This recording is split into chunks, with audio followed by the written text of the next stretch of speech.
Thank you, Mr. Chairman.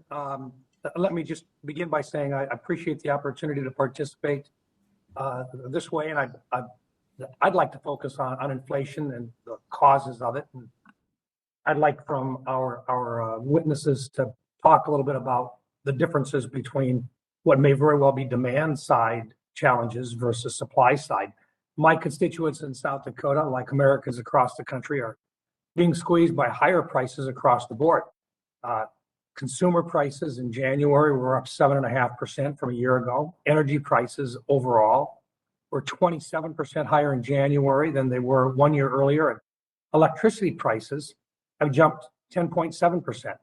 National gas prices have soared 40% since January of 2021, reaching the highest level since August of 2014. Right now, inflation, excuse me, and the CPI indications are of about 7.5% nationally, and PPI basically about 9.7%, which would suggest that there is going to be additional, or at least there is more inflation in our future rather than less. My question, Dr. Rouse, is what portion of this in your analysis, how much of this is due to demand side, where the Fed would basically have a role, versus the supply side, which, as you indicated in your testimony earlier, this is perhaps both the president having some things to do and the Fed having some things to do. First of all, would you agree that the supply side basically would rest more on the presidential side and the demand side more on the Federal Reserve side? Well, thank you for the question. So the way that I see it is that we have inflation because it was important for the federal government to support households, workers, businesses through the pandemic. That is to maintain demand. We see this in countries around the world that could afford to do so, that they maintained, that they protected their constituents through the pandemic.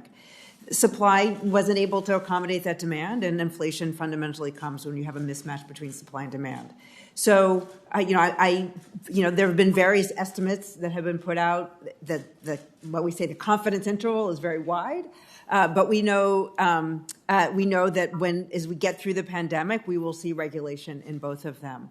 And so, what I would say is that we're expecting that as we work through this pandemic, that the price pressures will ease. Outside forecasters are expecting inflation to be about half by this time next year.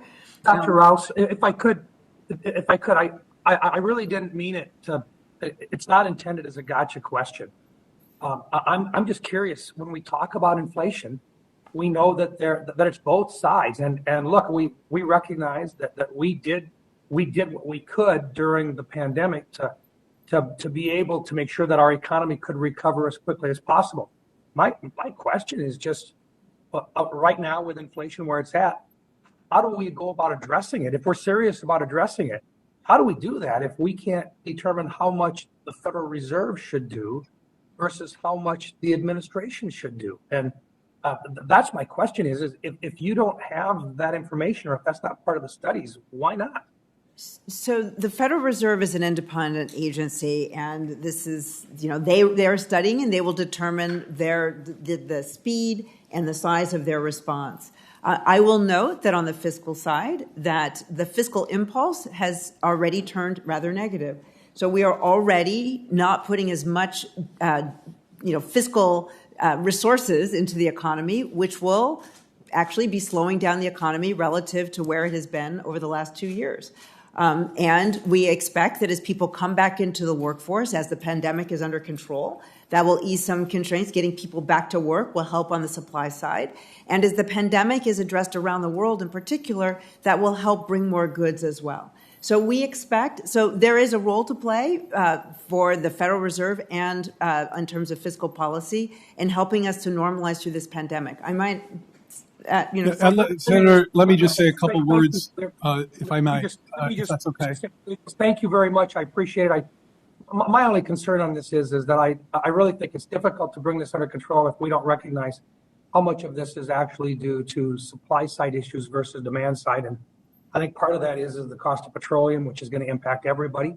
And I think when we're not talking about what's happening right now in terms of, we talk about shutting down oil and gas leases on federal land and so forth, that sends a message of futures costs on crude and so forth.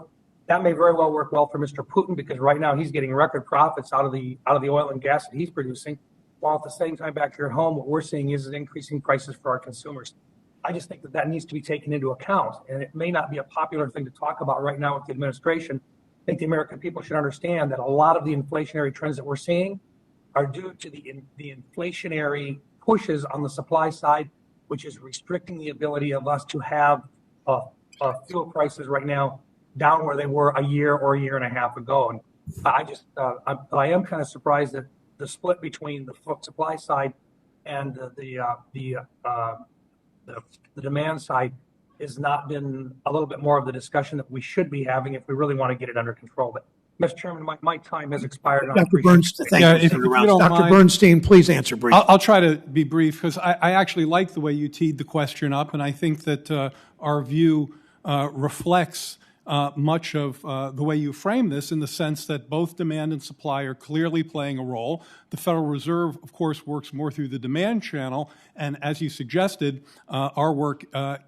is and can help further on the supply channel.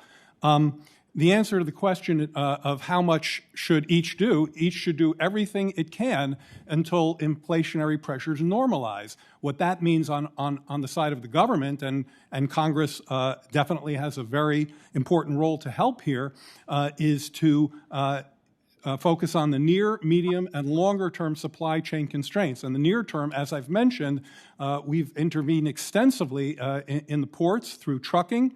Our competition agenda is, as Chair Rouse suggested, intended to help ease consumer prices in those sectors. And then over the medium term, we very much believe that investing in domestic semiconductor capacity is so important, particularly regarding cars, a real source of auto pressure. We talked a little bit about housing. That has the largest weight in the consumer price index. And over the longer term, the infrastructure bill and the measures in Build Back Better are designed both to increase the economy's supply side productive capacity and help reduce costs that consumers face. So I think your framework is actually the correct one. And I think between the work of the Federal Reserve and government trying to expand productive capacity and supply side, we can ease those pressures, perhaps, as the forecast suggests, by the end of this year. Thank you. Senator Menendez is recognized from New Jersey. Thank you, Mr. Chairman.